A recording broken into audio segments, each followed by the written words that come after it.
ça a été un sacré combat ce soir. Pardon. Il a fallu vraiment s'arracher, mais le Sac-15 a encore montré de sacrées vertus. Ouais, ça a été un gros combat. On était un peu déçus ce matin au réveil en voyant cette pluie sur Chanzy. Voilà, on avait à cœur de montrer un petit peu notre palette offensive ce soir contre les Bayonnais, être en capacité de tenir un petit peu plus de ballon en tout cas.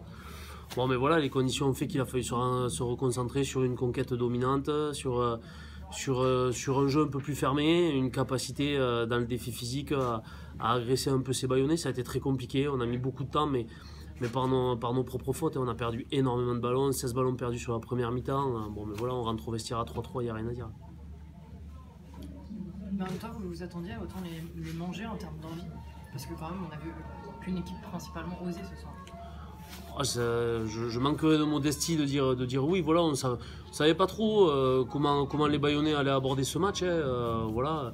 On s'était surtout concentré sur nous, c'est pour ça que je parle de performance offensive ce soir. Voilà, on avait à cœur de tenir le ballon, mettre beaucoup de vitesse, les conditions ne l'ont pas permis.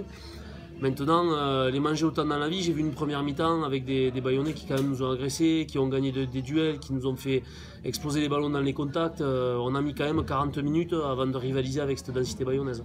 Donc c'est bien parce que ça nous amène un score de 19-6 à la fin du match, mais ça a été long à les fatiguer et à prendre le dessus. Julien, vous disiez que c'était un peu pénible d'entendre que c'était des contre-performances des autres équipes comme c'était contre Colombie. Aujourd'hui, on peut dire que c'est une vraie performance de votre part? Bah, je sais pas, je vais écouter les commentaires télé demain matin pour voir ce qu'ils en pensent. Non, aujourd'hui, après voilà, je veux dire, Colomiers, c'est une performance de notre part. Après, nous, aujourd'hui, on considère qu'on a été en capacité de réaliser des performances sur les matchs qu'on a été en capacité de gagner. Après, c'est vrai que ce soir, on n'a pas tout le temps dominé, mais sur l'ensemble du match quand même, que ce soit dans la conquête, dans l'occupation du terrain, ou par moment des séquences longues qu'on a réussi à faire, voilà. On ne s'est jamais senti réellement en danger contre cette équipe de Bayonne. Et c'est pour ça que d'ailleurs qu'on a souhaité tenir autant le ballon et laisser autant le ballon sur le terrain. Bah ouais, très fier de ce qu'ont accompli les garçons, parce que c'est pas fini, attention, mais on savait que cette fin de saison elle serait très compliquée quand on reçoit Colomiers, Bayonne, qu'on va à Perpignan, qu'on va à Montauban. On savait que ça allait être très dur et je crois que pour l'instant on montre plutôt un beau visage. On n'est pas loin de la qualification, ça dépend, on verra la performance de Dax demain à Nevers ou pas. Mais voilà, aujourd'hui, très fier des garçons et très fier de ce qu'ils ont accompli jusque-là. Avec ces 4 points à besace, est-ce qu'on peut parler définitivement de maintien?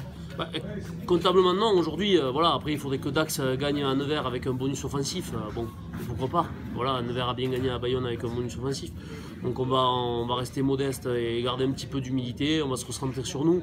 On a à cœur de bien finir cette saison contre deux grosses écuries et un gros promu. On va aller à Perpignan, on va aller à Nevers, on va recevoir Grenoble. Et voilà, on a à cœur de continuer à faire des belles performances et vers le classement, mais on va pouvoir en tout cas aborder les matchs avec un peu moins de peur, je dirais.